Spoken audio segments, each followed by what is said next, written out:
Every time the love train makes a stop and doesn't pick you up, does your heart skip a beat? But even if it did, would you know where you were headed? Hey you! Welcome to today's episode of Level Up Dating. I'm your host, Andrea, and it's another great day to talk intentional dating. I'm so glad to have you here.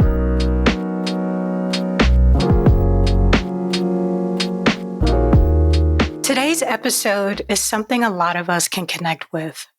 Why smart women end up with the wrong partners. Let's figure it out. We're not keeping it all serious, we're keeping it real. Let's chat about the patterns smart women might fall into without even knowing it. We'll not only discuss the why, we're going to get into the nitty-gritty of how our minds work. We'll talk about things like not feeling good enough and those sneaky beliefs we might not even know we have. The cool part, we're not just here to talk about the problem. I'm here to help you figure out how to break free from those patterns. We'll chat about looking at yourself, setting boundaries, and getting to know yourself better. It's like a journey to better relationships, and we're in it together. Understanding patterns. All right, let's dive into why smart women might find themselves stuck in patterns when it comes to relationships. It all starts with understanding ourselves.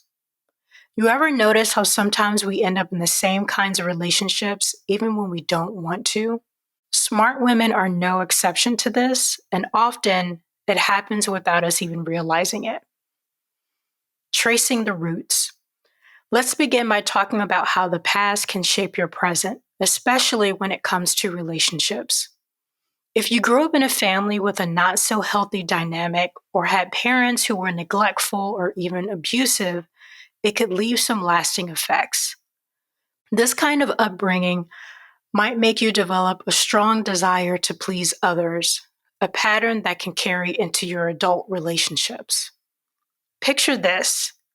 You become a people pleaser, someone who finds it hard to say no because you dread disappointing others or fear being rejected. These very traits can attract toxic individuals. It's like a magnet, especially for kind-hearted, generous women. The women who are compassionate and giving might unintentionally draw in men with tendencies you don't desire. Strong women see themselves as problem solvers. Let's take a deeper look into the minds of bright and successful women. These are the problem solvers, the ones who thrive on fixing issues.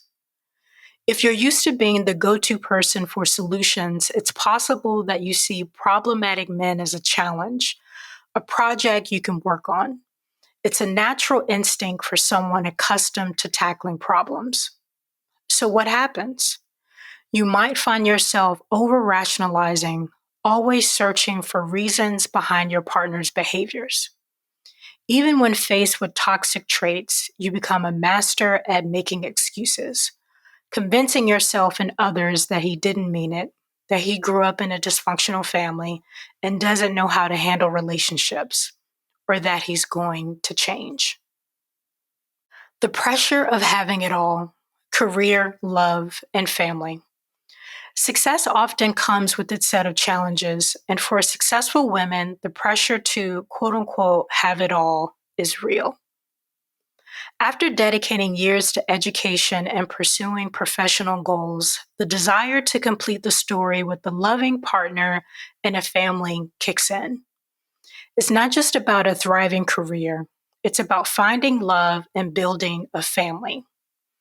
The fear of the infamous biological clock ticking can sometimes make you less cautious when starting a relationship. The urgency to not miss out on any aspect of life, especially family life, might cloud your judgment. It's not uncommon for successful women to dive into relationships with the hope of creating a harmonious balance between career and personal life. In understanding these dynamics, it becomes clear that the roots of relationship challenges often trace back to deep-seated patterns formed in the past. For example, The desire to please, the knack for problem solving, and the pressure to achieve a perfect life, these factors can unknowingly contribute to attracting toxic relationships. It is too early to move on. When it comes to relationships, there's this idea that the more you give, the more you'll receive, and moving on may mean giving up on something that needs a little more nurturing and care. It's a natural instinct. You don't get the love and attention you want, so you give more, hoping it'll make things better. You keep investing, doing favors, waiting on your partner, and in the end, you've poured so much love, sunk costs into the relationship. But your partner hasn't invested enough or in proportion to you. When this happens, it usually means they're not in love or committed. Many smart women don't want to waste their time and energy to make new bonds, and that's why this is a common pattern among them. Before you go cooking dinners, buying gifts, or rearranging your schedule to please someone, pause. Ask yourself why you're doing it. Are you expecting something in return, keeping score? Or is it rooted in hopes of earning attention or validation? If there's no foundation of love, respect, and commitment, giving more won't make them love you more. It might just leave you more attached and feeling disappointed. The perception of love. Ever heard the saying, we accept the love we think we deserve? Sometimes the kind of love we settle for is tied to our past. Maybe you had a rocky relationship with your parents or a tough first love. You might be picking partners who repeat those same issues, seeking comfort in the familiar, even if it's filled with angst. Ever dated a guy who started off strong but turned emotionally unavailable? Classic wrong partner. Many women's natural reaction would be to chase, try harder, and stick around. It's a cycle many of us fall into. But the more you learn about unhealthy dynamics, the more you realize that you don't need to chase someone who, quote unquote, likes you, but not enough to be available. Breaking the cycle starts with recognizing your worth and choosing not to engage in unhealthy patterns. Don't let chemistry cloud your worth. If you accept less than you deserve, you'll get less. The moment you tolerate disrespect, you set a precedent and attract the wrong partners. The desire of just to be with someone. Perhaps for many smart women, the desire for companionship often outweighs concerns about compatibility. Loneliness can become a gripping fear, a phobia that pushes aside the importance of finding a true match. But where does the fear come from? Is it societal expectations, media influence, or echoes from childhood experiences? It's crucial to understand the difference between loneliness and solitude. Solitude is being alone while still maintaining a connection with your source of joy. Loneliness, however, can persist even in the company of others, a feeling of being cut off from the natural joy of life. Smart women with their analytical minds may find themselves questioning the depth of their loneliness. Intelligent women driven by ambition and intellect sometimes grapple with an internal conflict. The fear of being alone might stem from societal expectations and personal beliefs instilled during their formative years. Pressure from being a Christian woman, media portrayal, and childhood influences can contribute to the narrative that fulfillment comes from external relationships. Addressing this fear requires a deeper understanding of the self, recognizing the difference between a healthy desire for connection and a fear-driven aversion to solitude. Breaking free from the shackles of loneliness involves a journey of self-discovery and empowerment. You can redefine your narrative by recognizing that true companionship should complement your individuality rather than act as a remedy for solitude.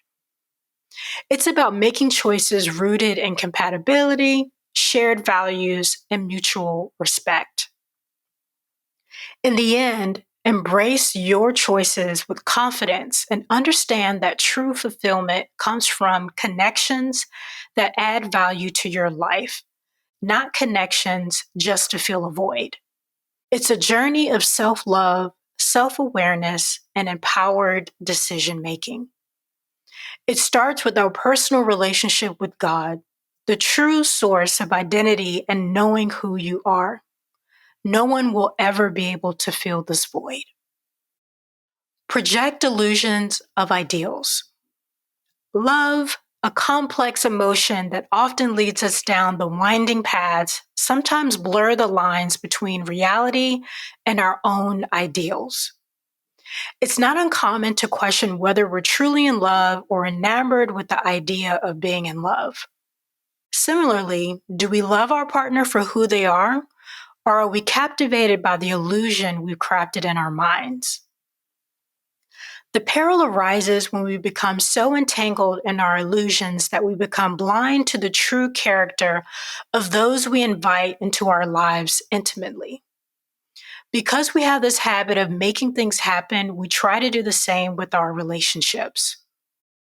It's almost as if we're using any available person as a canvas to paint our dreams and ideals, demanding from them things they might never be able to provide. In this quest, we risk trying to mold them into versions they could never authentically become. The truth is, finding genuine happiness involves accepting the reality of others. It's about relinquishing our grip on those who don't align with our desires and allowing ourselves the opportunity to discover someone who genuinely resonates with us. So, are you truly in love, or are you caught in the allure of an idealized version? To unravel this, it requires introspection and a willingness to see beyond the illusions we've woven. It's not about settling for someone who fits a predetermined mold, but rather finding someone who authentically complements our true selves. You look for better. Believing in your worthiness to find genuine connections can be a challenging journey, often influenced by external voices and self-doubt. Deep down, we may know exactly what kind of person could bring us happiness, yet somewhere along the way, we were convinced that such individuals were either out of reach or didn't exist at all. How many times have you been told that your standards were too high? It raises the question, do you settle for someone you don't genuinely like just because you've been made to believe that you don't deserve better? But isn't that unfair both to you and the other person involved? Why is it so difficult to believe that you are deserving of finding someone who truly compliments you? Saying this again, falling in love shouldn't be seen as a tedious obligation, but rather a blessed opportunity to be grateful for. What kind of person has the power to make your heart leap with joy? What kind of partner can make you feel a deep sense of connection and love? Even if past experiences led to falling in love with the wrong people, it doesn't diminish your deservingness of love. It's not a verdict on your ability to find lasting joy. Instead, it signals a need for change, a shift in patterns that have caused hurt. It signifies embarking on a new journey of healing and growth. The need to be protected. The desire for protection is a primal instinct that can influence romantic preferences, especially for women who have always protected themselves. In such situations, there's a tendency to be drawn to individuals commonly characterized as bad guys. These men often exhibit a disregard for social norms and a readiness to escalate frustration into hostility, threats, and aggression. Women in these situations may seek someone in their lives who embodies resilience and is willing to confront the world assertively, even if it means resorting to aggression when necessary. It's a quest for a partner perceived as tough enough to provide a sense of security and readiness to defend. Licensed psychotherapist and author Marnie Furman further supports this notion, suggesting that some women might feel a heightened sense of protection in the presence of a bad guy, particularly due to their ease with aggression. The allure lies in the belief that such a partner can serve as a shield against the threats that seem to encircle them. However, it's crucial to recognize the potential downside.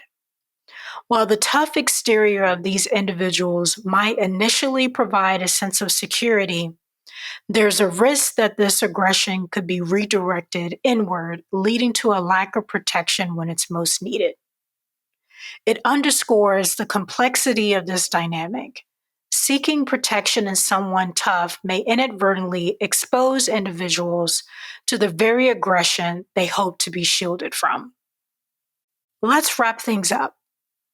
Breaking free from these patterns involves self-reflection, setting boundaries, and understanding that a fulfilling, respectful relationship doesn't require you to compromise your well-being. It's about recognizing your worth and creating a space for love that uplifts, rather than settling for dynamics that pull you down. The journey might be challenging, but it's a step towards building the kind of relationship that aligns with your true self. Falling in love is a gift, one that you 100% deserve. I hope you pledge to yourself today and every day to receive it in its complete, most beautiful form, nothing less. Thank you so much for joining me on the show today. I hope you found some clarity and direction. You know you're always welcome to share your thoughts in the comments or by emailing me at hello@thelevelupdating.com. Don't forget to subscribe if you haven't already for more episodes and share with as many as you can, because what's love without sharing?